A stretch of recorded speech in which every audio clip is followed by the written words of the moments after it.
لکه حدیث مبارک کی راضی کعب ابن عجرہ رضی اللہ تعالی عنہ فرمائی وی نبی علیہ الصلوۃ والسلام یو ځل راغې مونږ مسجد کې ناستو مونږ ته نبی علیہ الصلوۃ والسلام فرمایل منبر ته رانږدې شئ لږ رانږدې راشئ مونږ منبر ته نږدې شو وی چې کله نبی علیہ الصلوۃ والسلام د منبر په اوله پوړۍ باندې خپه کېښوده کنه نو نبی علیہ الصلوۃ والسلام فرمایل آمین دا منبر پوړۍ جوړ لیکنه وی چې کله په دویمه پوړۍ خپه کېښوده نبی علیہ الصلوۃ والسلام وی بیا فرمایل چې آمین وی چې کله په دریمه پوړۍ باندې نبی علیہ الصلوۃ والسلام خپه کېښوده نو بیا فرمایل آمین نبی علیہ الصلوۃ والسلام وعظ او نصیحت صحابه ته وکړو خو چې کله نبی علیہ الصلوۃ والسلام راکوز شو د منبر نه نو موږ ورته وفرمایل د الله پاک پیغمبره لقد سمعنا منك اليوم شيئا ما كنا نسمعه د الله پاک پیغمبره موږ درنه نن داسې کلمات واورېدو داسې خبرې مو درنه واورېدې چې مخکې موږ ستانه چېرته نه دي اورېدلي مخکې خو دا کار تا چېرته نه دی کړی نن به چې د منبر په یوه پوړۍ خپه کېښودو نو امین به دې وي داسې خو دې مخکې نه دي کړي وی نبی علیہ الصلوۃ والسلام راته وفرمایل وی ما چې د منبر څنګ په اوله پوړۍ خپه کېښوده که نه جبریل امین راغی وی ما ته وی چې د الله پاک پیغمبره نن به زه دعا کوم یعنی خیره به کومه نن به زه خیره کوم او د الله پاک پیغمبر ته به پې آمین وای او ګورې زه الله تبارک وتعالی را لېږلی او الله دا حکم کړی دی چې زما محبوب ته ووایه چې د جبریل امین په خیره باندې آمین ووایي ګورې نبی علیہ السلام فرمایي چې کله د الله حکم ما به ضرور آمین وي چې کله په اوله پوړۍ ما خپه کېښوده د جبریل علیہ السلام خیره دا وه وی بعد من ادرک رمضان فلم یغفر له د جبریل امین اول خیره داوه وی تباه دي شي برباد دي شي هلاک دي شي هغه انسان د الله د رحمت نه دي لرې شي هغه انسان چې په چا باندې د رمضان المبارک میاشت تېره شي الله ورته بیا هم بخښنه نصیب نه کړي نبی علیہ الصلوۃ والسلام فرمایل آمین ځکه مې درته وي چې په دې میاشت کې کم انسان ته بخښنه نصیب نه شو نو دا په مخ د ځمکه بدترین انسان دی الله دې چې موږ ته پناه راکړي جبریل علیہ السلام خیره کوي چې دا انسان دی تباه شي برباد شي هلاک شي د الله د رحمت نه دی لرې شي چې د رمضان المبارک میاشت پې تېره شي او بیا پکې هم درته بخښنه نه نصیب کېږي دا خو داسې میاشت ده چې په دې کې د الله تبارک وتعالی رحمت په شکال موسم کې چې څنګه د باران شیبې د اسمان نه راځي داسې د الله رحمت را روان دی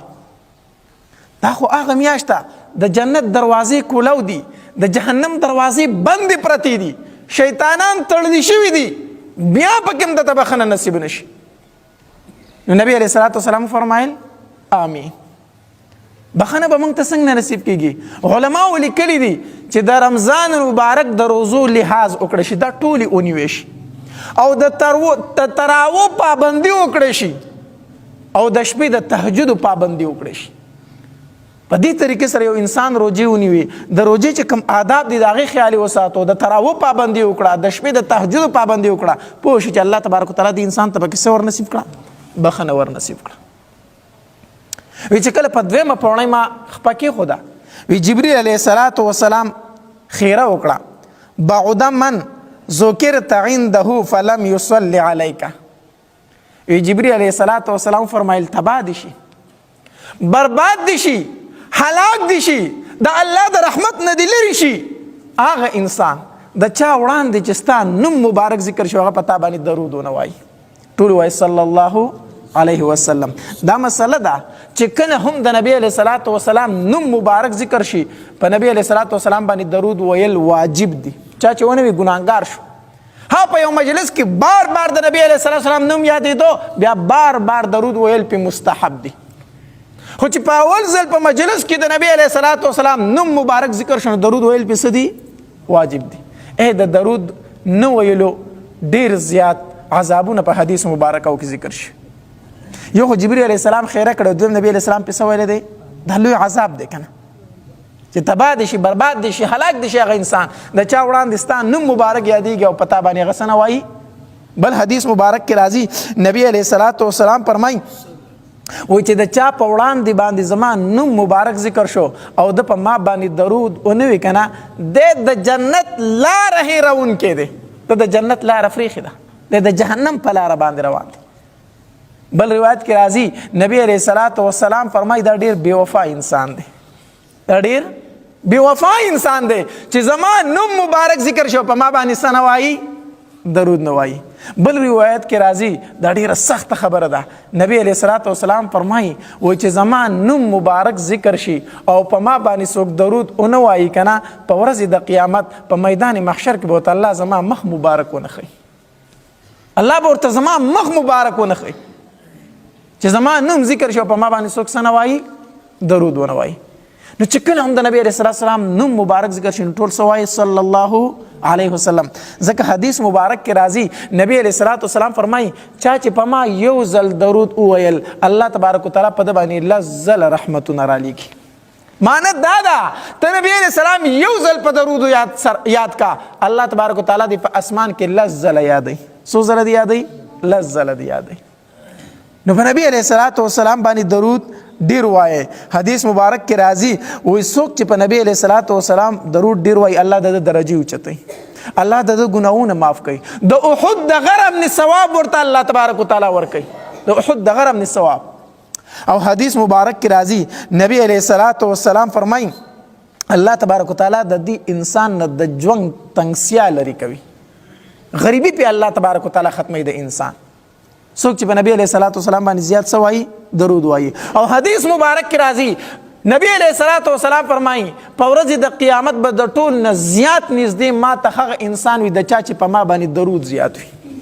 د چا چې په ما باندې څه زیات وي. او نبی علیه السلام فرمایي حدیث مبارک کې راځي چا چې په ما باندې زیات درود ویل زما سفارش د ده دپاره واجب شو، زه به خامخا سفارش کوم. نو په نبی علیه السلام زیات څه وایي. نو جبرئیل امین خیره کوي وایي تباه دي شي، برباد دي شي، هلاک دي شي هغه انسان د چا وړاندې چې ستا نوم مبارک ذکر کېږي او په تا باندې څه نه وایي. نبی علیه السلام وفرمایل آمین. وایي چې کله په درېیمه پوړۍ مې خپه کېښوده، په درېیمه پوړۍ مې خپه کېښوده وی جبرئیل علیه السلام خیره وکړه وی تباه دي شي،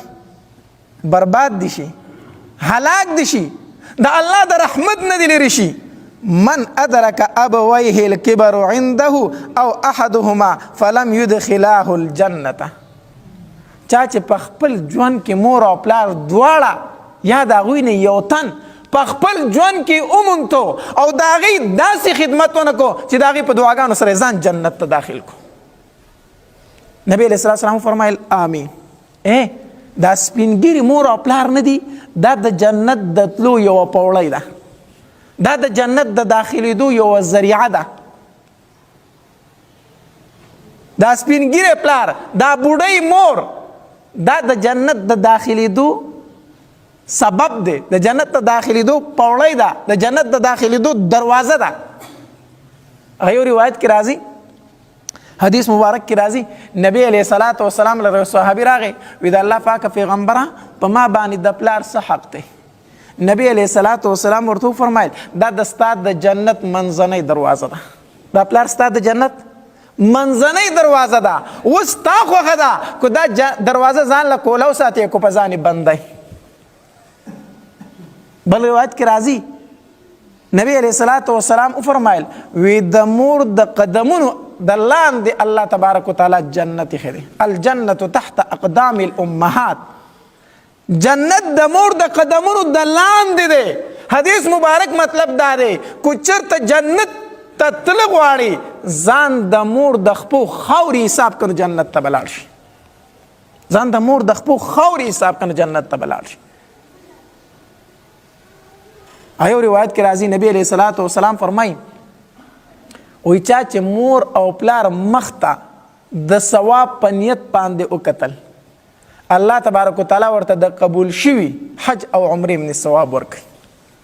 نو حج او عمرې له موږ څومره پیسې لګو، په لکاو لګو که نه لګو، نو ته ورته ووایه د مور او پلار مخته وګوره که نه الله پې دا ثواب درکوي که نه. دا ثواب پې درکوي که نه.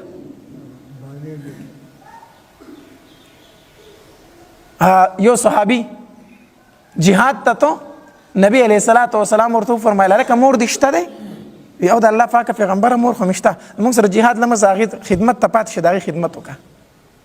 د هغې خدمت وکړه، موږ سره جهاد لا مزه. نو حدیث مبارک کې راځي جبریل امین خیره کوي. بل روایت کې راځي نبی علیه الصلاۃ والسلام فرمایي صحابي ترې نه تپوس کوي، وی په ما باندې د پلار څه حق دی؟ نبی علیہ السلام تو فرمایي رضا ربي فی رضا الوالد وسخط ربي فی سخط الوالد. نبی علیہ الصلوۃ والسلام ورته فرمایل وی د رب رضا د پلار پر رضا کې ده، د رب غصه او د رب خفګان د پلار په خفګان کې ده. کو دا دی غواړي چې ما نه رب رضا شي نو پلار رضا کا. ځان معلومه کنه ما نه رب رضا ده کو ما نه رب خفه ده. پلار ته وګوره، کو پلار رضا او رب رضا ده، کو پلار خفه او رب خفه ده. لنډه خبره ده. نو حدیث مبارک کی راضی نبی علیہ الصلوۃ والسلام فرمایي وی ما چې کله د منبر په دریمه پوړی خپکه خدا نو جبرئیل امین خیره وکړه، تباه دي شي، برباد دي شي، هلاک دي شي، د الله د رحمت نه دی لري شي هغه انسان چې په خپل ژوند کې مور او پلار بوډاګان اومنتل یا دواړه یا یو تن او د هغې په دعاګانو بیا هم دی جنت ته داخل نشون دی تباه دي شي. نبی علیہ الصلوۃ والسلام فرمایل آمین. ایرونو تاسو ته وایم خیره د چا ده؟ د جبرئیل علیه السلام. آمین پې د چا دی؟ د نبی علیه الصلاۃ والسلام. آیا د دې انسان په هلاکت کې شک شته؟ نه. په دې کې یوه خبره دا وه چې په چا د رمضان المبارک میاشت تېره شي الله د بخښنه نصیب نه کړي. الله دې موږ د جبرئیل امین په خیرو کې او د نبی علیه السلام په امین کې رانولي چېرته.